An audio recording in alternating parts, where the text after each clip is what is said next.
पीछे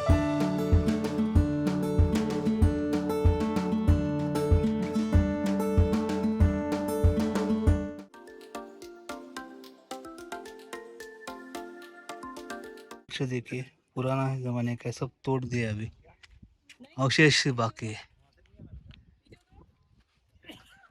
पूरा अवशेष ही सिर्फ।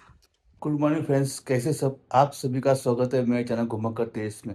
सो फ्रेंड्स, आज ट्रिप का डे 9 है, 8 है, 9 है। सो आज हम जाने वाले हैं पचमढ़ी की जो साइट सीन है, local sightseeing. I think 5-6 उस वो मीन्स 2 सेशन में होने वाले, एक मॉर्निंग सेशन बिफोर लंच और आफ्टरनून सेशन आफ्टर लंच। तो जो भी होगा मैं आपको दिखाऊंगा।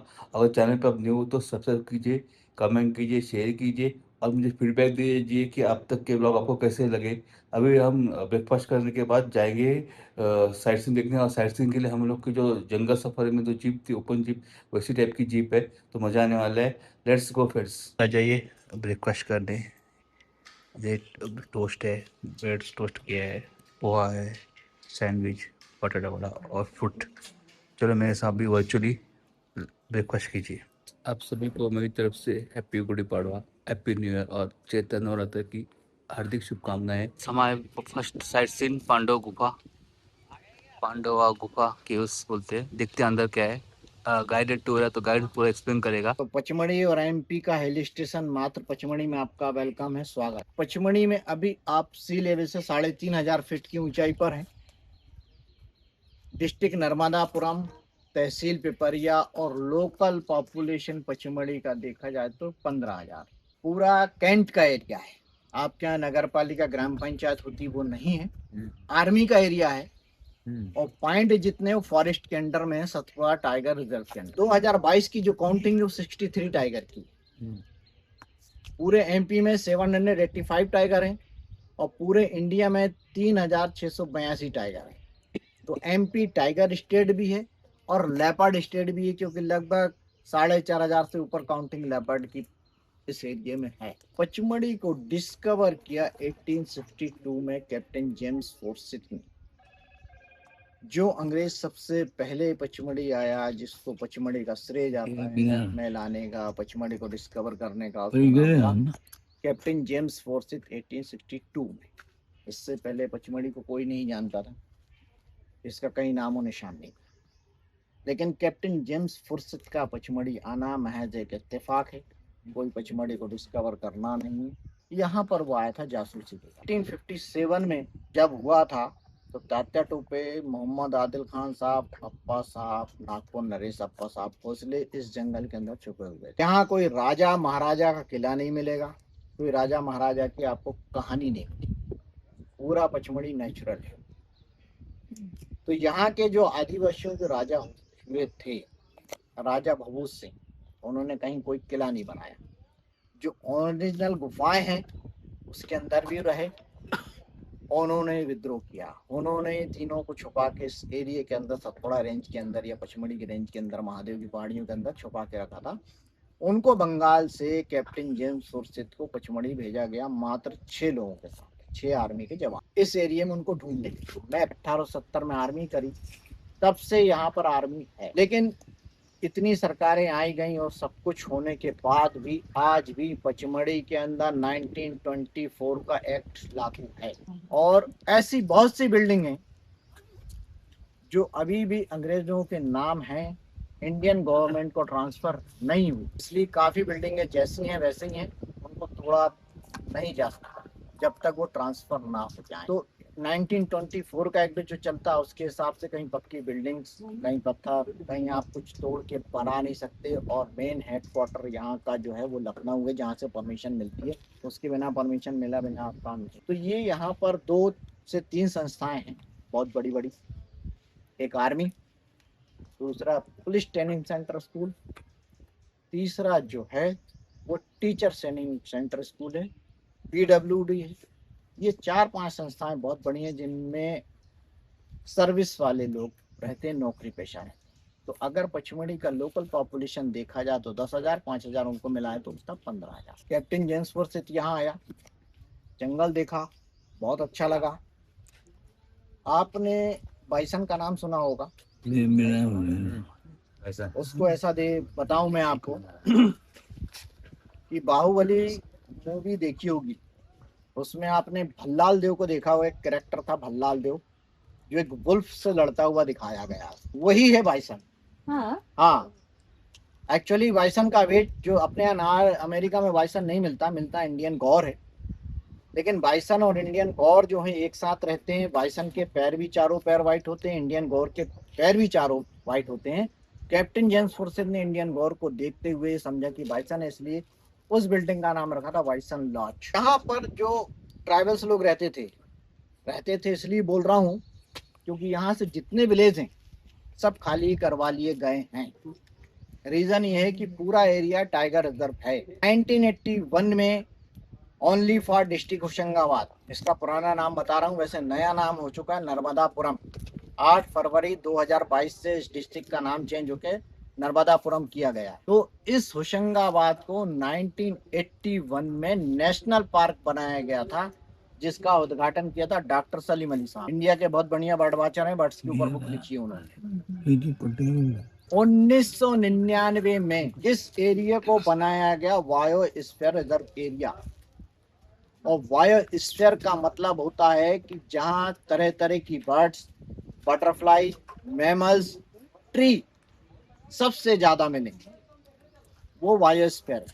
तो एमपी का सबसे पहला और सेकंड नंबर है अमरकंटक, क्योंकि यहाँ पर अगर छोटी घास से लेके बड़ी ट्री तक की वैरायटी देखी जाए तो 2300 वैरायटी है, अमरकंटक में 2000 वैरायटी। एटमॉस्फेयर यहाँ का बहुत अच्छा है, आप देख रहे हैं हवा बिल्कुल क्लीन। इसलिए हमारे यहाँ जल्दी कोई डॉक्टर आपको नहीं मिले, क्योंकि यहाँ पर सरकारी हॉस्पिटल है कि डॉक्टर जल्दी कोई बीमार नहीं है। ज्यादातर लोग यहाँ के जो है आयुर्वेद पर विश्वास करते हैं और आयुर्वेद यहाँ बहुत फेमस। ये जो है नेशनल पार्क बना 1999 में, बायोस्फीयर बना, सन 2000 में इसको बनाया गया टाइगर रिजर्व। और टाइगर रिजर्व बनने की कंडीशन ये होती है कि जिस जंगल में 20 से ऊपर काउंटिंग टाइगर की जाएगी वो टाइगर रिजर्व होगा। तो हमारे यहाँ 63 टाइगर है। अभी एक नया टाइगर रिजर्व और बना है एमपी में, वो है रातापानी भोपाल के पास, क्योंकि वहां की काउंटिंग टाइगर की 22 है। लेकिन हमारे यहाँ का जो टाइगर रिजर्व है वो ओपन है। तो यहाँ का एनिमल्स निकल के आपके ताड़ोबा तक चला जाता है, ताड़ोबा का एनिमल्स निकल के यहाँ तक आ जाता है। लेकिन बाकी टाइगर रिजर्व, बांधवगढ़, कान्हा, पेंच, ये जितने टाइगर रिजर्व हैं इसमें फेंसिंग, हमारे यहाँ फेंसिंग नहीं है। तो रातापानी टाइगर रिजर्व बनाने के रीजन भी यही है कि वहां का टाइगर जब निकल के मेल घाट यानी बुधनी से क्रॉस करता था तो जो पटरी है, कभी कभी बहुत से टाइगर उस पटरी में कट गए। रात के टाइम जब वो चले, ट्रेनें आई, कट गए, इसलिए उसको टाइगर रिजर्व भी बनाया गया और फेंसिंग कर दी गई। और पहले ये कंडीशन थी कि टाइगर कभी 5 साल 6 साल में दिखता था, आज ये कंडीशन है कि हम 5 दिन 6 दिन में दिख जाता है। जैसे अभी प्रेजेंट टाइम में हम यहाँ पर बैठे हुए हैं, ये पांडव केव्स के नाम से फेमस, लेकिन पांडव से रिलेशन नहीं। 5 गुफाएं आदिवासियों ने देखी तो उनका ऐसा मानना है कि पांडव लोगों को जब अज्ञातवास का टाइम मिला था तो ये पांडव लोगों ने बनाई और पांडव लोग यहाँ रुके, क्योंकि 5 गुफाएं, इसलिए इसको पांडव गुफा नाम दिया है। और पांडव गुफा की वजह से एक्चुअल सिटी का नाम है पंचमढ़ी। पचमढ़ी नहीं है, पंच, PENCHM। पंच का मतलब 5, मढ़िया एक्चुअली छोटे से रूम को कुटिया या मढ़िया कहा जाता है। प्रेजेंट टाइम में सारी गुफाएं लॉक हैं, क्लोज हैं। रीजन है कि लोगों ने अंदर जाके नाम लिखा, गुफाओं को गंदा किया, गुफाओं को डैमेज किया, इसलिए पुरातत्व विभाग ने सारी गुफाओं को अपने अंडर में लेके ताले लगा दिए। सभी गुफाएं बाहर से देखने को मिलेगी, अंदर अलाउ नहीं। इसके अंदर कोई मूर्ति, कोई कार्विंग, कोई पेंटिंग्स नहीं है, ओनली फॉर रूम। नंबर 1 गुफा आपको नीचे दिखाई दे रही है, इसके डोर आपको जरूर 3 दिख रहे हैं। लंबी, सबसे लंबी, सबसे बड़ी गुफा ये वाली है। नंबर 2 गुफा खड़ी सीढ़ियों के लेफ्ट हैंड साइड में। नंबर 3, नंबर 4 और नंबर 5 ऊपर 4 रूम बने, एक नीचे रूम बना। इस तरह ये पांडव गुफा के नाम से फेमस है। खास बात ये है कि एक ही पत्थर की कटिंग,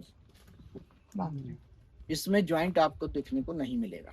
जैसे पिलर बनाया, पिलर पूरा अंदर रूम का सेफ। सैंड स्टोन है पचमढ़ी पूरा, सेडिमेंट्री रॉक से 80%। और सैंड स्टोन को आप जिस रूप में काटना चाहें, तराशना चाहें, उस रूप में कट जाएगा, ढल जाएगा, जिस रूप में आप बनाना चाहें बन जाएगा। इस वजह से बहुत आसानी से गुफाएं बन गई। गर्मी में भी आपको गर्मी नहीं लगेगी, ठंडा रहेगा। क्योंकि सैंड होने की वजह से ये पानी को एब्जॉर्ब करके रखता है। ये पहाड़ रुई के माफिक, स्पंज के माफिक, ये जो गुफाएं हैं 4वीं और 5वीं शताब्दी एडी की बनी हुई बौद्धिस्ट गुफाएं। एक हुआ जी, तो पांडव से कोई संबंध नहीं। पांडव से कोई रिलेशन नहीं है। पांडव उत्तर भारत के पास मध्य या साउथ में कहीं नहीं है। ये तो अपन किंवदंती है, कहानियां हैं। अगर यही गुफाएं 3 होती तो हो सकता कुछ और नाम होता, 2 होती तो कुछ और नाम होता, लेकिन 5 है इसलिए पांडव गुफा कहना। इसी तरह जो है ये सही मायने में इसका प्रमाण वहां भी लिखा हुआ है कि 4वीं और 5वीं शताब्दी एडी की बनी बौद्धिस्ट गुफाएं भगवक नाम के बौद्ध भिक्षुक ने गुफाएं बनाई थी। लेकिन अनकम्प्लीट बौद्ध मठ है, पूरा कंप्लीट बौद्ध मठ भी नहीं। इसके अगर टॉप पे पहले स्तूपा देखने को मिलता था, लोगों ने भी उसको तोड़ दिया, नाम लिख दिया, तो मिट्टी डाल के बंद कर दिया। एक इंफॉर्मेशन बोर्ड लगा दिया है वहां पर कि बौद्ध स्तूप देखने को आपको कुछ नहीं मिलेगा। तो फ्रेंड्स अब जा रहे हैं गुफा के इधर। गुफा बंद है, गाइड ने सब इन्फॉर्मेशन दिया कि क्यों गुफा बंद है। पहले चलते ऊपर, ऊपर देखे क्यों सर कुछ नहीं है, सब बंद है गुफा। ये देखिए सबसे बड़ी गुफा यही, 1 नंबर गुफा। अब नेक्स्ट गुफा के चलते एक ऊपर है। गुफा में क्या हालत, गुफा की कंडीशन सही नहीं है, देख सकते हैं गुफा की कंडीशन। इधर का व्यू देखिए, इधर से पूरा व्यू मस्त व्यू है। उस देखो कैसा गार्डन का व्यू दिख रहा है, एकदम मस्त गार्डन बना है। पूरा व्यू देखिए गार्डन का। अच्छा देखिए पुराना जमाने का, सब तोड़ दिया अभी, अवशेष बाकी है। देख सकते हैं कितने सुंदर फ्लावर्स है इधर, डिफरेंट टाइप ऑफ फ्लावर्स है, नाम मुझे पता नहीं। ये सनफ्लावर जैसा लग रहा है, एकदम डिफरेंट टाइप ऑफ फ्लावर्स है। इतना सुंदर फ्लावर है, देखिए कैसा गार्डन बना है फ्लावर का। इधर भी रोजेस टाइप है, कुछ फ्लावर है एकदम। इधर भी देख सकते हो, आपको दिखा तो आपको फ्लावर्स, ये देखिए कितने सुंदर फ्लावर्स है। हुआ का अंदर जाना